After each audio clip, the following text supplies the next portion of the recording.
Hi everyone, hope you're doing well. Hope you had a great week. I had a very good week. I just got back from a few days of camping with my kids. You might notice a suntan.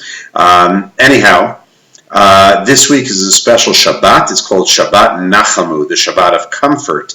As you know, this past Sunday, we marked Tisha B'Av, which is the day of the destruction of the two temples in Jerusalem, and this is the Shabbat that Hashem offers us comfort as a nation, and it's a special Shabbat in the sense where, after the destruction, we always have to be cognizant there has to be a rebuilding. Destruction is never final.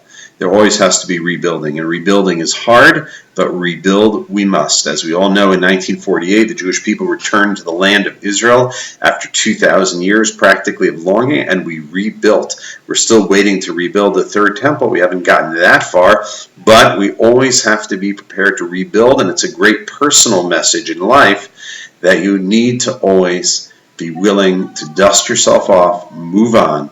As I once heard someone say, the most powerful word in the English language is next. That I have to be prepared always to say next and to move on. What I wanted to tell you, though, is that in this week's Haftarah, which is we read the Haftorah, which is we read after the Torah reading, it's a portion from the prophets. It starts with the words Nachamu, Nachamu, that you should be comforted, my people, says Hashem, and Dabru Alev Yerushalayim, speak about Jerusalem. I think one of the ways we bring comfort was simply just by talking about it. It brings comfort to people.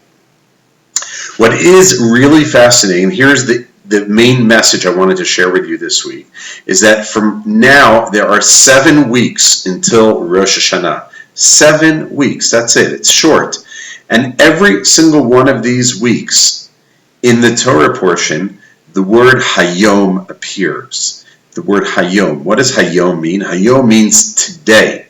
And the idea is, I think, that when it comes to Rosh Hashanah, which is the day that we really are going to assess and evaluate our lives, that the Torah is trying to give us a message. As we march to that day, remember Hayom, today. Don't wait, don't procrastinate, but a person has to always be thinking about their lives and not to wait till that perfect moment, but to deal with what you have today and to try to create that amazing life that you want today. Not say, well, that one day when I have money, that one day when I graduate, that one day when I find the perfect job, the one day when I find the perfect person, then my life is going to begin. No, it's Hayom, it's today. And that is, I think, the message now. After the destruction of the temple, the next 7 weeks, every Torah portion, Hayom, Hayom, Hayom, that it has to be today. And I want to just share with you a cute story.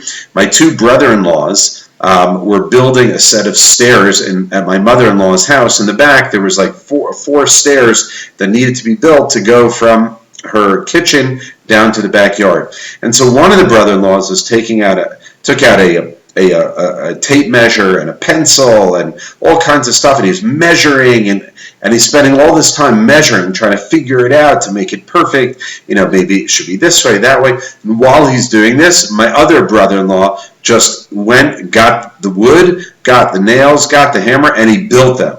So, it became sort of like a running joke. Had one brother-in-law, had we left it up to him, he'd probably still be there measuring. But the other one is a doer. And I think that's the idea. The idea is Hayom, that don't just always planning and over-analysis. You just have to do. There's something called analysis paralysis. We spend so much time analysis. Should I come to Israel for 6 months and study? Not. You know what? Just do it. Just get on the plane, make a plan, and go. And the Lubavitcher Rebbe was very famous for this. If he had an idea, he wanted to do something, he didn't care that it was 2 in the morning. He just went and he did it.